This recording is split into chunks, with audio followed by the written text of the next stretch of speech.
प्रांत में महाराजा क्षेमकर हुए, जिनके घर में दो बहुत ही सुंदर पुत्रों ने जन्म लिया, जिसमें उन पुत्रों का नाम कुलभूषण और देशभूषण रखा गया। जिस समय उन दोनों पुत्रों की आयु 4 या 5 वर्ष की हुई,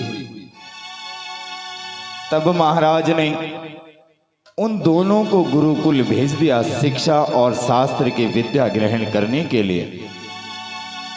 जिस विद्वान ने उन्हें शिक्षा दी वह सागर घोष के नाम से जाने गए और उनकी युवावस्था तक बाल्यकाल से लेकर उनकी शिक्षाओं का योगदान चलता रहा, ताकि वह राजकुमार आगे चलकर एक अच्छे शासक बन सके, एक न्यायप्रिय राजा बन सके। तो आइए जोड़ते हैं बहुत ही सुंदर प्रसंग से आप सभी को देशभूषण और कुलभूषण की कहानी। बोली महावीर भगवान की। जीवन के किसी भी पल में वैराग्य उपज सकता है। संसार में रहकर प्राणी संसार को तज सकता है।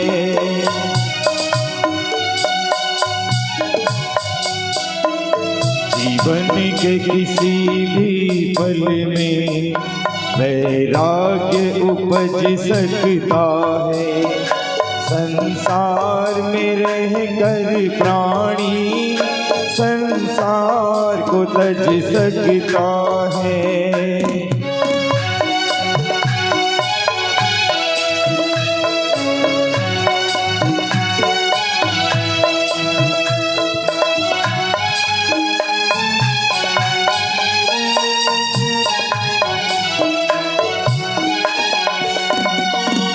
दर्पण देख विरती, कैन तक देख बैरागी, बिन कारण दीक्षा लेता, बिन कारण दीक्षा लेता, वो पूर्व जन्म का त्यागी।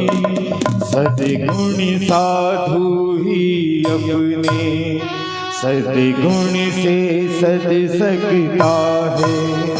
संसार में रहकर प्राणी संसार को तज सकता है।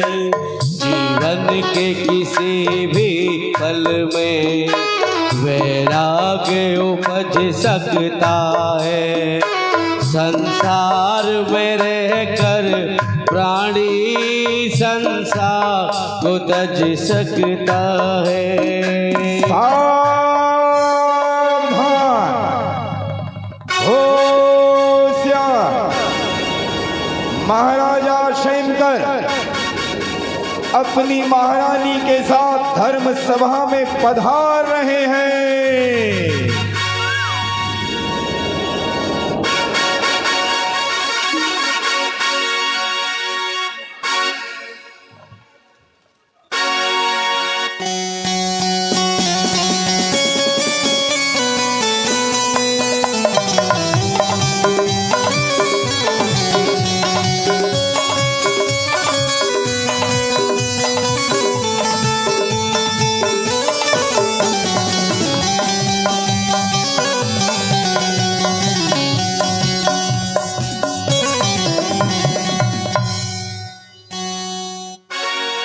बोलो महामंत्री।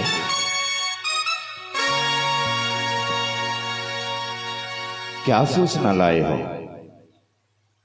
महाराज,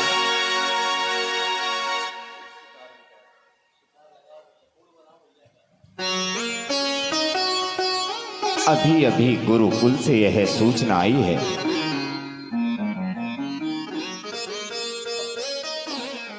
कि आप बरसों से जिस क्षण की प्रतीक्षा देख रहे हैं, वह क्षण शीघ्र ही इस राजमहल में आने वाला है। महाविद्वान सागर घोष जी के गुरुकुल से यह सूचना आई है कि आपके दोनों राजकुमार देशभूषण और कुलभूषण अपने राजमहल की ओर प्रस्थान कर रहे हैं। महामंत्री, क्या यह सूचना तुम सत्य कहते हो? मेरे दोनों राजकुमार आ रहे हैं। बरसों बीत गए महामंत्री, अपने बेटों को मैंने गले नहीं लगाया। क्या अवस्था रही होगी जब मैंने उन दोनों को अपने से दूर कर दिया।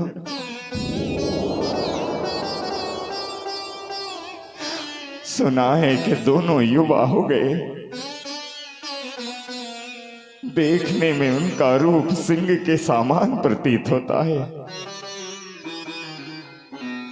महारानी, सुना तुमने? हमारे दोनों राजकुमार आ रहे हैं महारानी, हमारे राजकुमार आ रहे हैं।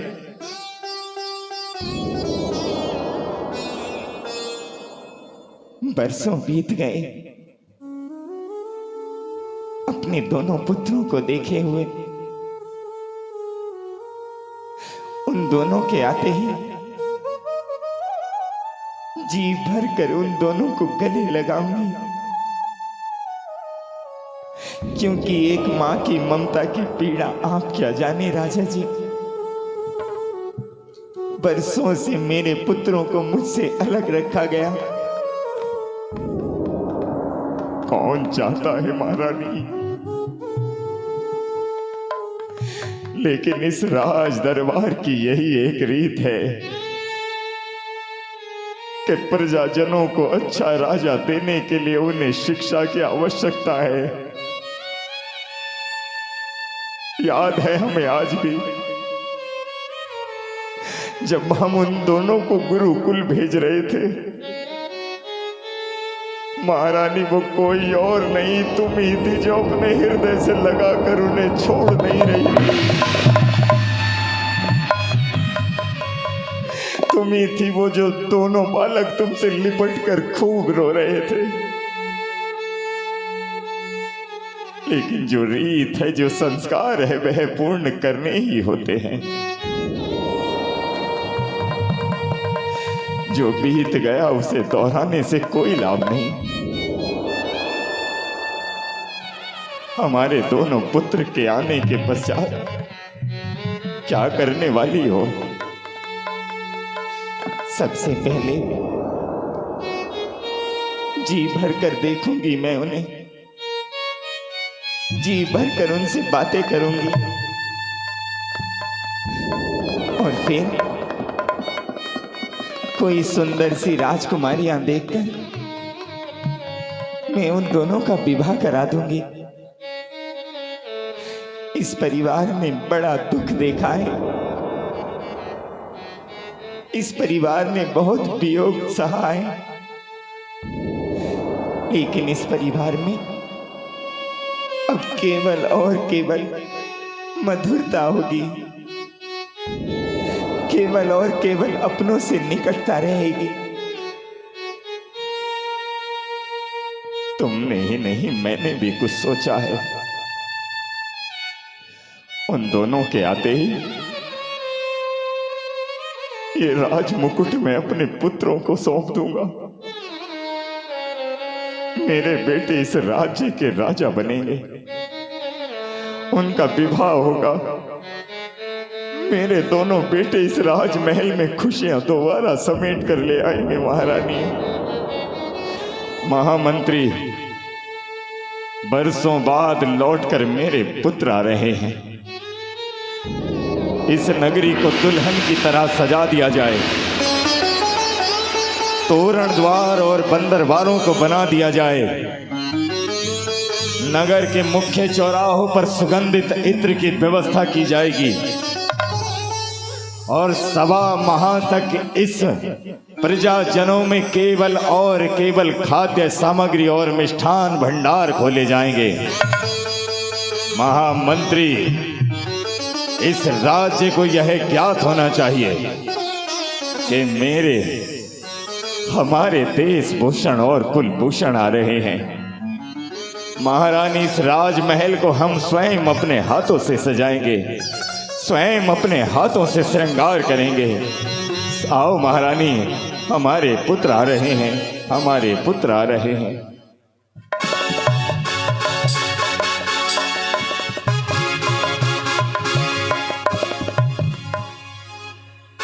अशिब पर हुए सवार वो दोनों राजकुमार, वो तो दोनों चले, देखो दोनों चले, वो तो दोनों चले, देखो दोनों चले। आ रहे देखो जी राजकुमार, वो तो दोनों चले।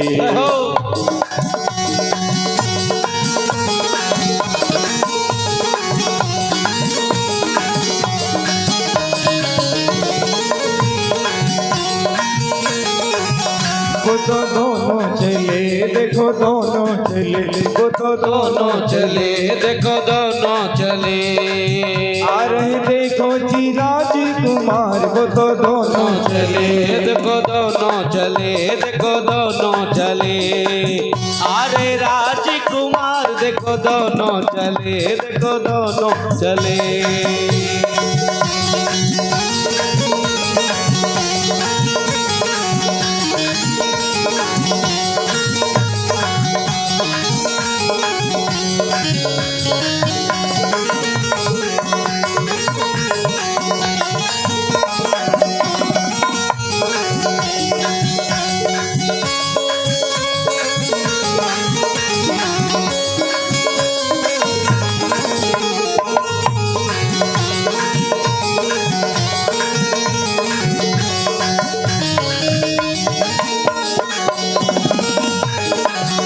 तो दोनों चले, तो दोनों चले, तो दोनों चले, तो दोनों चले। आ रहे राजकुमार, देखो दोनों चले, देखो दोनों चले, देखो दोनों चले।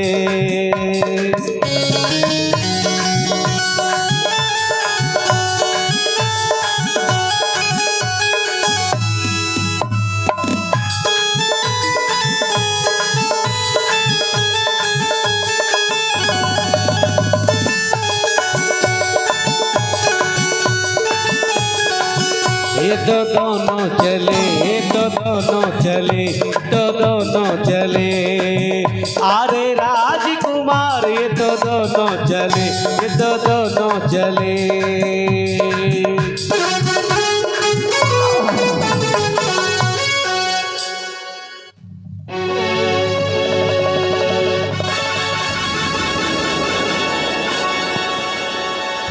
ऐसा लगता है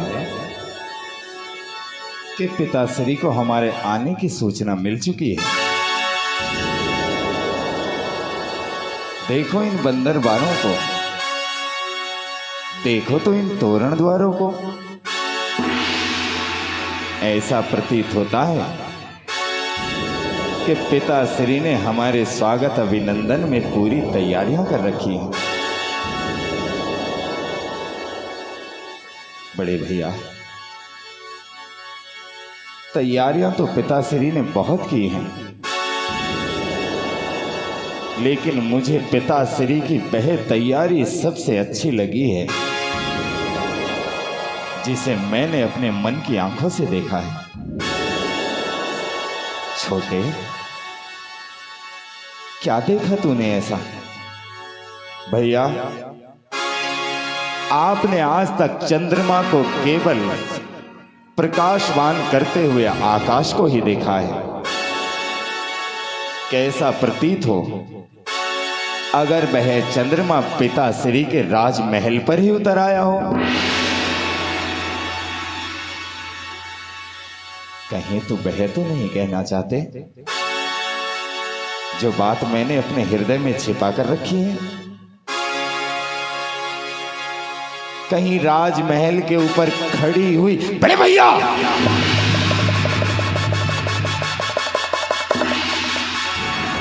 यदि राजमहल के ऊपर खड़े उस चंद्रमा को तुमने कुछ भी कहा, उस पर तुम्हारा कोई अधिकार नहीं है। छोटे, यही तो मेरा प्रसंग था। बंदरबार तोरण द्वारों की सुंदरता गिनते गिनते मैं तुम्हें उस राजकुमारी को दिखाने ही वाला था। भैया चुप! उस राजकुमारी को तुम्हें देखने का कोई अधिकार नहीं है। आपकी दृष्टि केवल सजे धजे उस राजमहल पर जा रही थी जिसके तुम होने वाले युवराज हो सकते हो। लेकिन आज कुलभूषण की दृष्टि उस पर गई है जो जन्मों जन्मों की जीवन संगनी बनने वाली है। छोटे,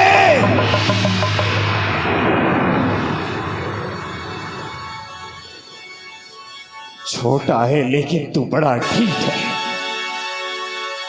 तू हमेशा से जानता ही है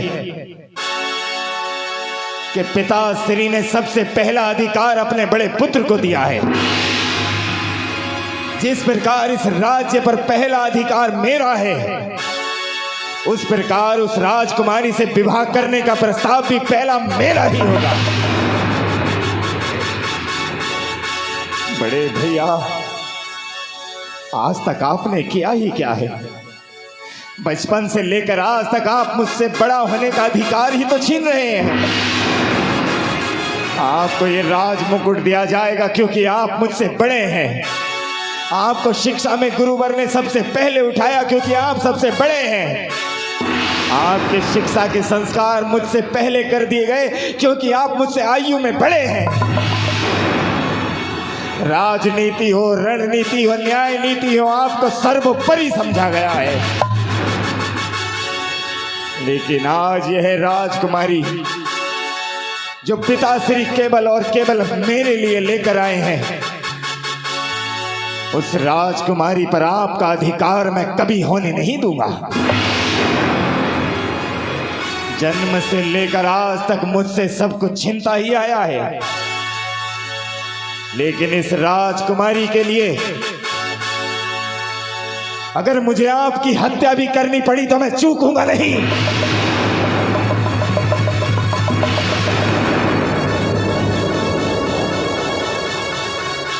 मेरी हत्या करोगे? तुम मुझसे मेरा अधिकार छीनने के लिए मेरी हत्या करोगे? भले ही है राज मुकुट तुम्हें चाहिए तो मैं राज मुकुट देने के लिए तैयार हूं,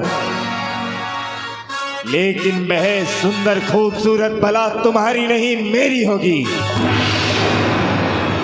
और यदि तुम्हें अपने बाहुबल पर इतना ही अभिमान है और यदि वह स्त्री पत्नी के रूप में तुम्हारी हत्या के बाद ही मिलती है,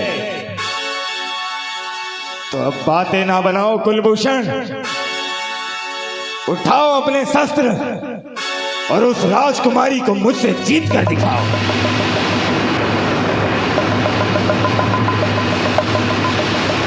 आजा!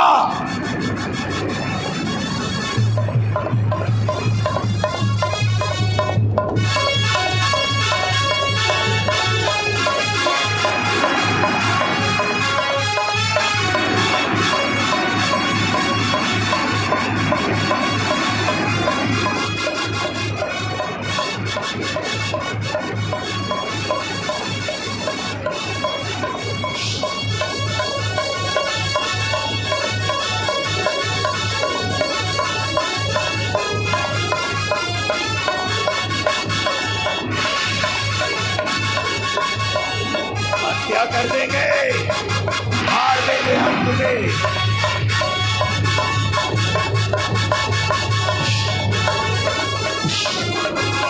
हेलो, ठहर जाओ, ठहर जाओ।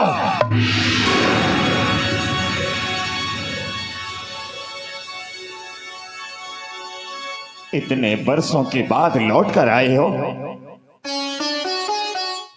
और तुम दोनों एक दूसरे की हत्या करना चाहते हो।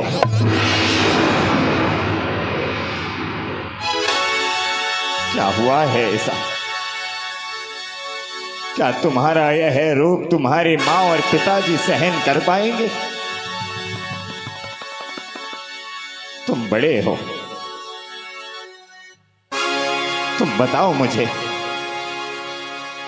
आखिर ऐसा कौन सा विषय है कि तुम दोनों एक दूसरे को मारना चाहते हो? यदि आप हमारे न्यायकर्ता बनना ही चाहते हैं तो मेरे प्रश्नों का उत्तर दीजिए। ये घर में सबसे छोटा है। यदि पहली दृष्टि किसी वस्तु पर मेरी जाती है तो इस पर उसका अधिकार होना चाहिए या मेरा होना चाहिए? बड़े भैया, वो मेरी है, वो मेरी है, वो मेरी है, वो मेरी है, वो मेरी है। मार डालूंगा मैं तुझे, मार डालूंगा।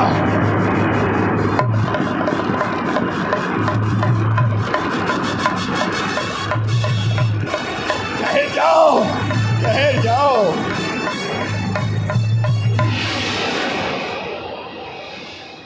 ठहर जाओ, भगवान के लिए ठहर जाओ। तुम दोनों भाइयों को भाई भाई में युद्ध करते हुए तुम्हें लज्जा नहीं आती? मुझे पहले साफ साफ बताओ कि हुआ क्या है। मंत्री काका, जिस समय मैं अपने अश्व पर सवार होकर राजमहल में आ रहा था, मैंने पिता श्री के राजमहल पर एक राजकुमारी को देखा। मैं उस राजकुमारी से अपने विवाह का प्रस्ताव रखूंगा।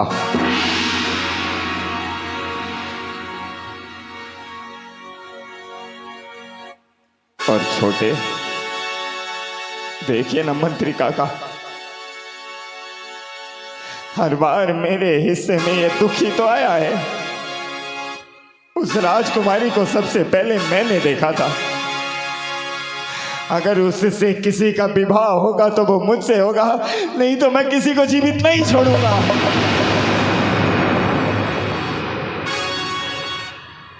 देखो,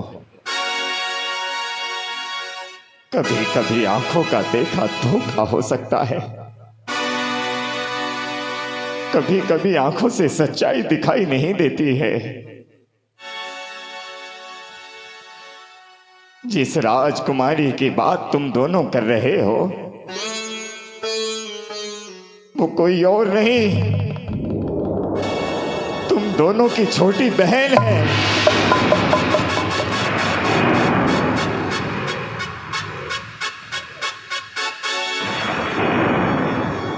मंत्री काका, तुम्हारी हास्य करने की आदत अभी गई नहीं है। राजमहल में हमारी बहन है और हमें ज्ञात तक नहीं है। पिताश्री से कह दो कि कुलभूषण जब तक राजमहल में नहीं जाएगा, जब तक वो पत्नी के रूप में नहीं मिल जाती, नहीं, हम तुझे नहीं लेने देंगे। मार दूंगा मैं तुझे।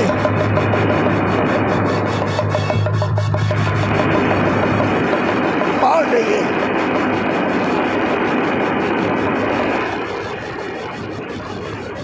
रुको, तुम दोनों का निर्णय मैं कर ही नहीं पाऊंगा। मैं राजा जी को बुला कर लाऊंगा और जब तक वह नहीं आ जाते, सौगंध है तुम्हें, तुम एक दूसरे के साथ युद्ध नहीं करोगे।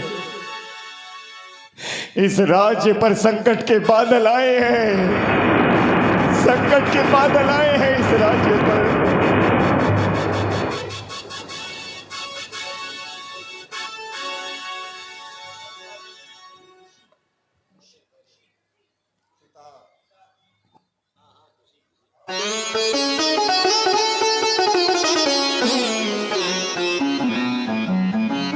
मेरे बेटे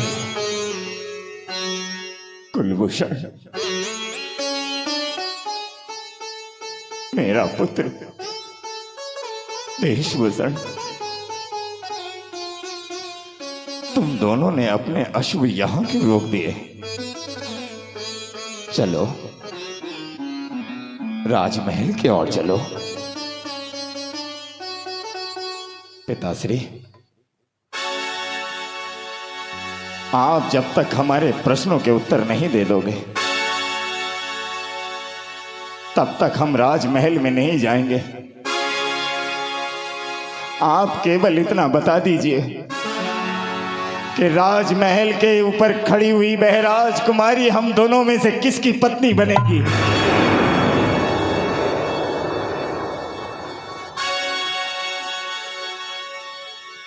ये तुम दोनों को हो क्या गया है?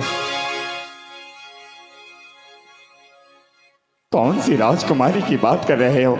उसी राजकुमारी की जो आपके महल के ऊपर खड़ी होकर हम दोनों को देख रही थी। सबसे पहले दृष्टि उसके ऊपर मेरी गई है, तो कह दो ना भैया से वो मेरी हुई ना।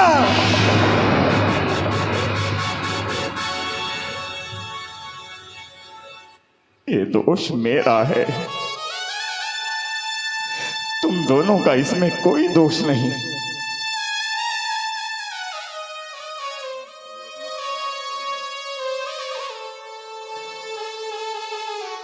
तुम्हें विद्या ग्रहण करने में कोई विलंब ना हो, इसलिए मैंने तुमसे यह बात छिपा कर रखी। तुम दोनों के गुरुकुल जाने के बाद इस राजमहल में राजकुमारी का जन्म हुआ था, और जिस राजकुमारी को तुमने देखा है वो कोई और नहीं, तुम दोनों की छोटी बहन है।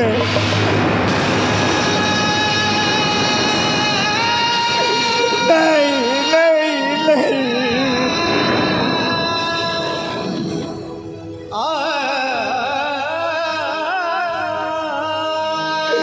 नहीं पिताश्री, ये क्या कर दिया?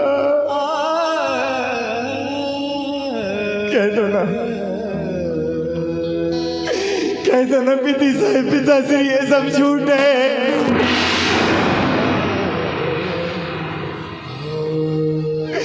ये आंख जो भगवान को देखती है,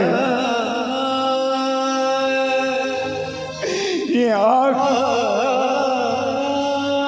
जो माता पिता को देखती है, इन आंखों ने धोखा दे दिया, धोखा दे दिया।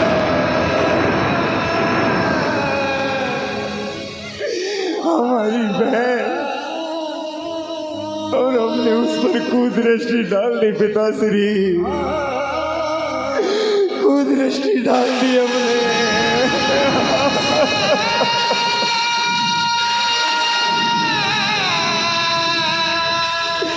छोटे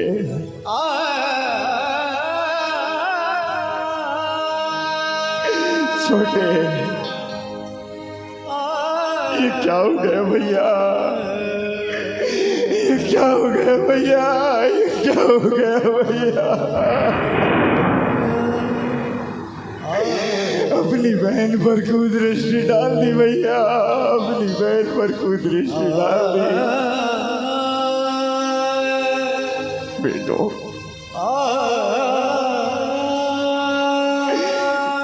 ये गलती तुम दोनों से अनजाने में हुई है, इसमें तुम्हारा दोष नहीं, मेरा दोष है।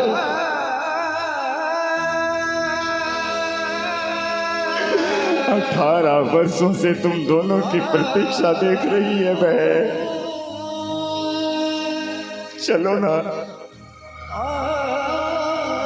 चलो ना अपनी बहन से मिलने। कैसे जाए पिताश्री, कैसे जाए पिताश्री?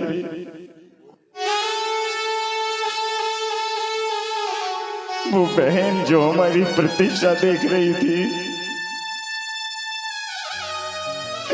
उसके सामने जाकर कैसे कह दे कि हम तेरे बहन भाई हैं जो तुझसे विवाह करना चाहते थे। इन आंखों ने धोखा दिया है, ये आंखें अब हमें बार बार धोखा ही तो देती रहेंगी। इसलिए पिताश्री, आज के बाद हम दोनों भाई छोटे, ये पाप अब हमसे दोबारा नहीं होना चाहिए। आज अपनी बहन को देखकर अपराध हुआ है, कल किसी दूसरे की बहन को देखकर ये आंखें हमसे पाप कराएंगी। इसलिए पिताश्री, हम दोनों भाई इस क्षण के पश्चात आजीवन ब्रह्मचर्य व्रत का पालन करेंगे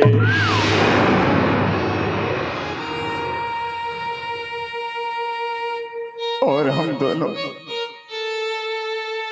इस व्रत को अंगीकार करने के पश्चात इस संसार की सभी नारियां हमारी माँ और बहनें ही तो होंगी, माँ और बहनें ही तो होंगी। ये क्या कर दिया तुमने? एक छोटी सी सोच का इतना बड़ा दंड अपने आप को मत दो।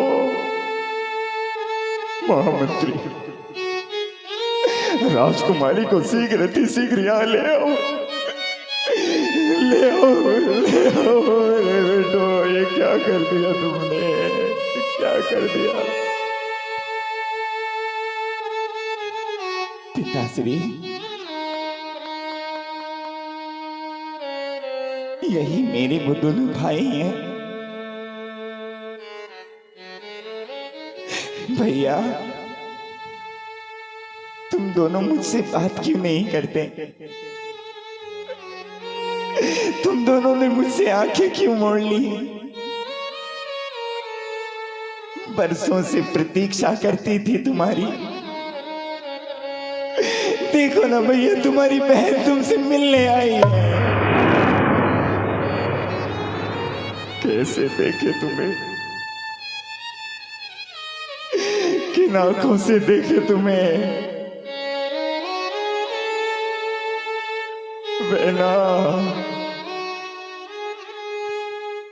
हम तुम्हारे भाई कहलाने योग्य नहीं है। मैं इस परिवार में सबसे बड़ा और मैं नीच, मैं कलंकित होने वाला तुमसे विवाह की इच्छा रखता था।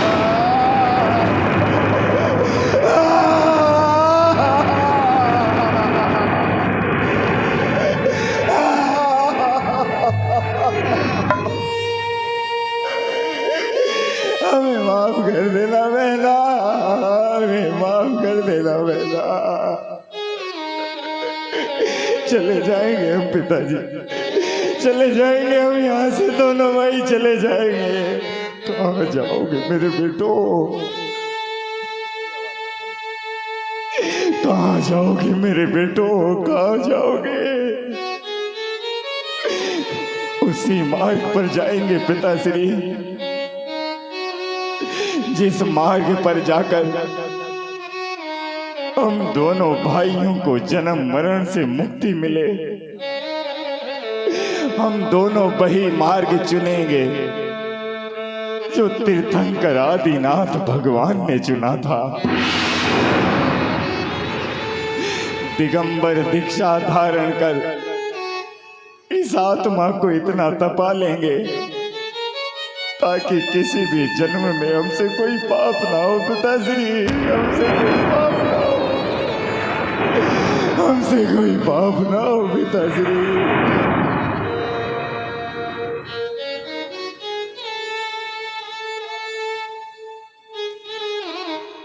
मेरे लाल नहीं जाओ बेटा, मेरे चांद नहीं जाओ, मेरे लाल नहीं जाओ, मेरे चांद नहीं जाओ। सौगंध तुम्हें मेरी, मुझे इतना ना तड़पाओ। लाल नहीं जाओ, मेरे लाल नहीं जाओ, मेरे लाल नहीं जाओ, मेरे लाल नहीं जाओ। ना जा रे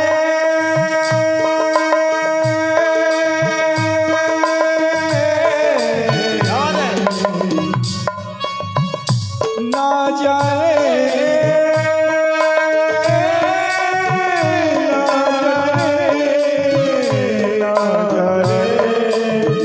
ना जा रे यूं हमें तोड़ के दिल मेरा तोड़ के ना जा रे।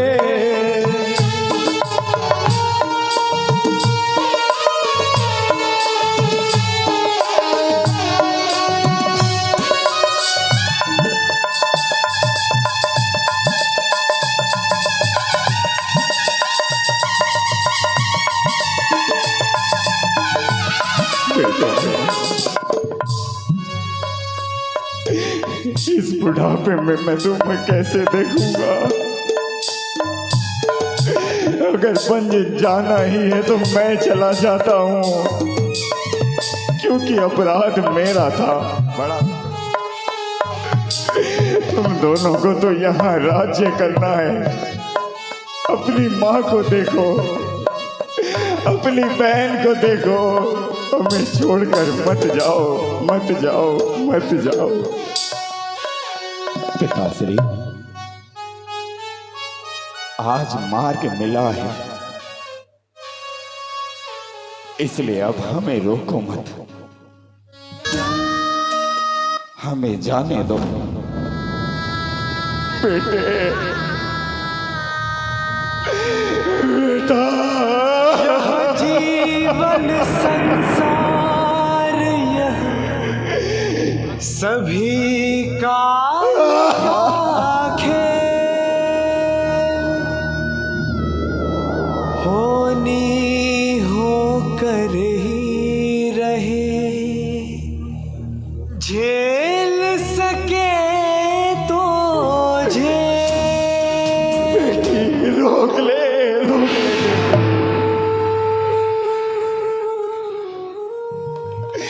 भैया,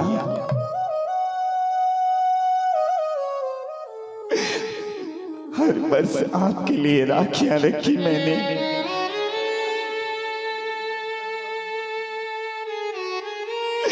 मेरे लिए तो रुक जाओ भैया।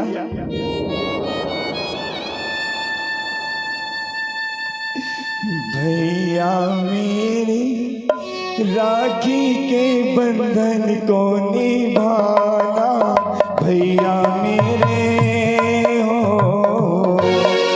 भैया मेरे राखी के बंधन को निभाना, भैया मेरे हो।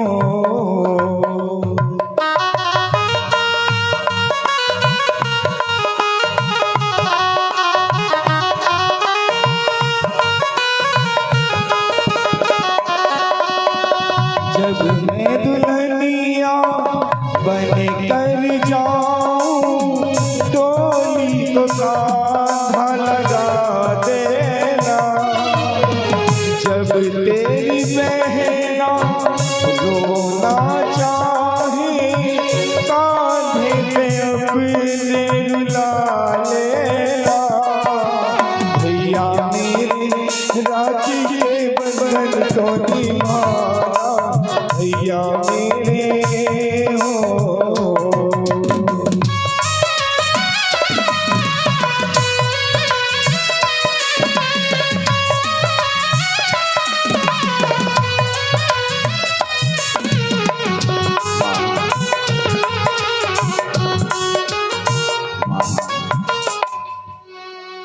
माँ,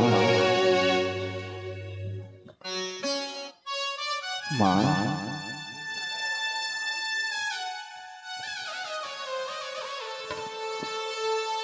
तुमने हम दोनों को जन्म दिया,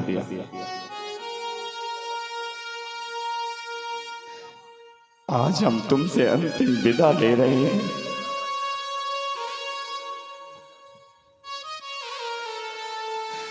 हम दोनों पर तुम्हारे बड़े उपकार हैं। हम इस जन्म में आपकी सेवा नहीं कर पाए। हमारे जाने के बाद रोना मत मां।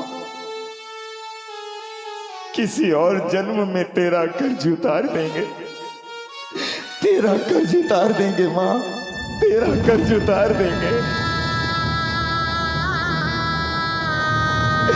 मेरे लाल, यह जीवन संसार बेटा, सभी काल का खेल, होनी होकर ही रहे, झेल सके तो झेल।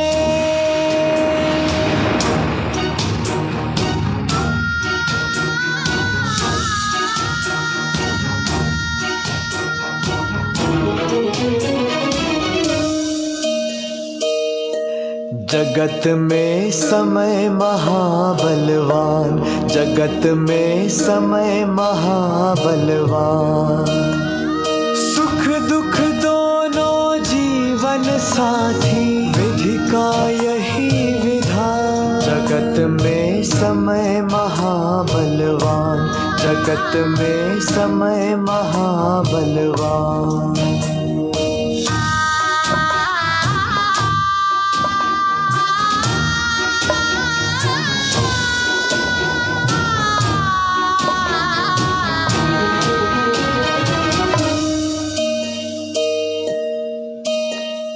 पल भर में सिंहासन छूटा, मुकुट और आभूषण छूटा, धन दौलत सब महल अटारी, छूट रहे हैं बारी बारी। वन की ओर चला सन्यासी, छोड़ राज सम्मान।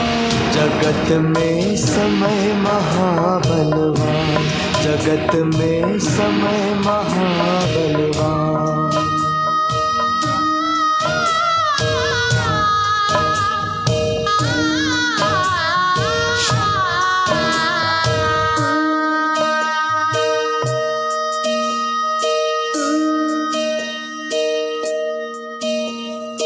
ऊपर वाला नाच नचाए, इसे उठाए उसे गिराए,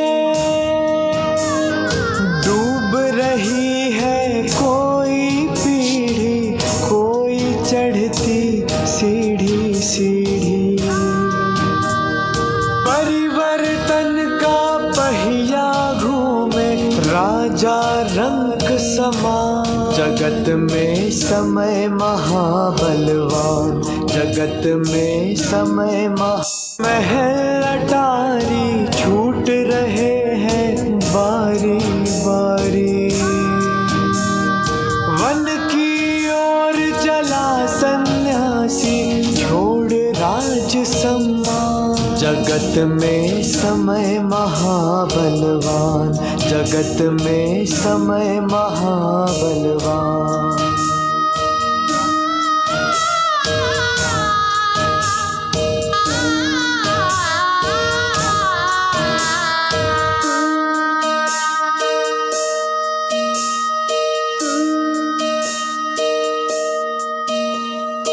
ऊपर वाला नाच नचाए, इसे उठाए उसे गिराए,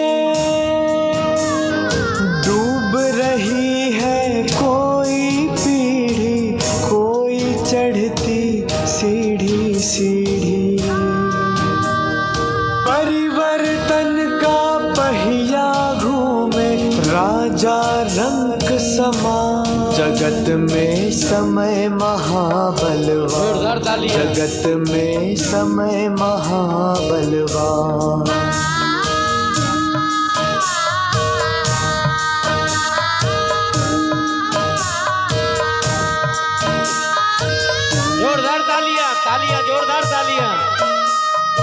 सभी लोग जोरदार तालियां बजाएं। ये दृश्य क्या बात है? आपके जीवन में ऐसा दृश्य कभी देखने को नहीं मिला होगा। मैं एक बार फिर आपसे कह रहा हूँ कि इस दृश्य के लिए, इस जीवंत अभिनय के लिए कंठस्थ कला केंद्र के सभी कलाकारों को आप जी भर के आशीर्वाद दें। ऐसा कार्यक्रम मेरे ख्याल से इस मंच पर कभी नहीं हुआ होगा। 501 रुपया अनिल जी जैन, प्रधान जैन समाज कामा।